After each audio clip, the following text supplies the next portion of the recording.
If we don't stop Thrawn, everything will be in vain. You have no power. Anakin spoke highly of you. I'm not here to discuss my past. There may be a connection between Merrick and the Night Sisters, as well as Ahsoka's Captain Enoch and Thrawn's stormtrooper force. Ahsoka's 6th episode finally unveiled the enigmatic location of Peridea, as well as Lars Mikkelsen's Grand Admiral Thrawn in live action. But it didn't end there.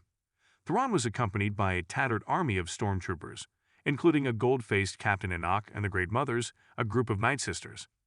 The condition of Thrawn's army and his affiliation with the Night Sisters have fans of Star Wars wondering if Merrick was a hint from the first season. Thrawn made his much-anticipated entrance flanked by Night Troopers, the new term for stormtroopers, who were screaming his name. But it was these soldiers' appearance, not just their presence, that caught the attention of the crowd. Stormtrooper armor that was formerly brilliant white is now filthy fractured, mended with gold infill, or really linked together with strips of crimson material. One of them is Captain Enoch, played by Wes Chatham. He is likewise sporting worn-out armor, but instead of the typical stormtrooper helmet, he is sporting a gold-face mask with human characteristics. The hazards of Peridea and the years spent in exile are probably to blame for these alleged modifications, but there may be another explanation. The most recent episode of Ahsoka revealed that Thrawn joined forces with Peridea's Great Mothers to secure his homecoming. But given that Night Sister Morgan Elspeth employed Merrick, a former Inquisitor who was little more than neon green smoke, the question arises as to whether Thrawn's Night Troopers are being exploited in the same manner.